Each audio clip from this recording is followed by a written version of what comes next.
जय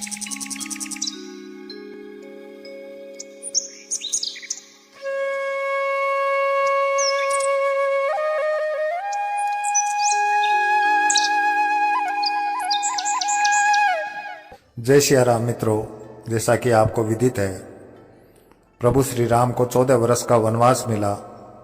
माता सीता और छोटे भाई लक्ष्मण के साथ अयोध्या की भूमि को नमन करके और प्रभु जब रथ पर सवार होते हैं तो बच्चों और बूढ़ों को घरों में छोड़कर अयोध्या के समस्त जवान स्त्री पुरुष भगवान के साथ हो लेते हैं।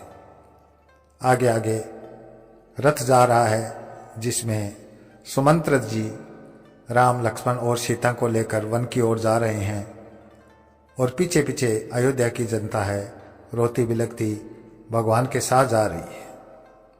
यह दृश्य देखकर प्रभु के नेत्रों में आंसू आ जाते हैं कि देखो मेरी प्रजा मुझे कितना स्नेह देती है।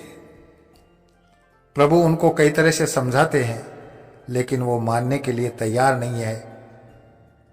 अयोध्या के लोग कहते हैं कि हे प्रभु, जिस अयोध्या में आप ना हो वहां हम रहकर क्या करें।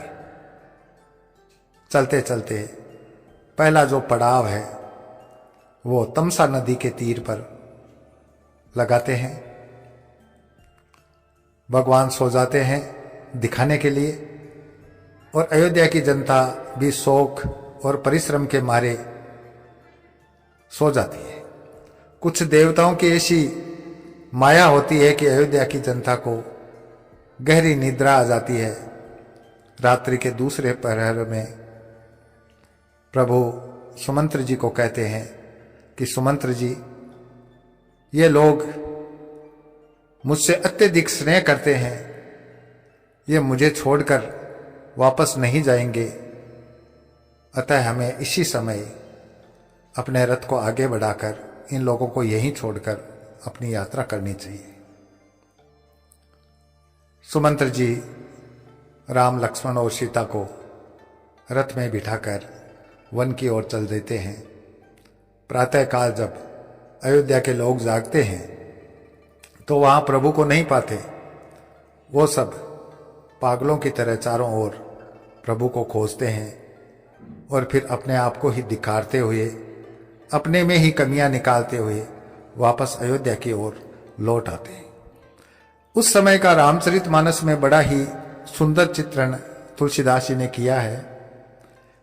राम दरस हित नेम व्रत लगे करन नर नारी, मनहु कोक कोकी कमल दीन विहीन तमारी।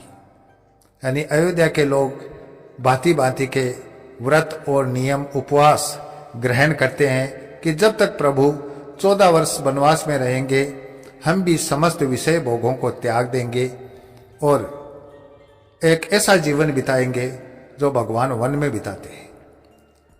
भरत जी भी पर्णकुटी बनाकर अयोध्या के नजदीक ही जो नंदी ग्राम था वहां अपना आश्रम बनाते हैं और वहीं रहते हैं वनवासी के वेश में।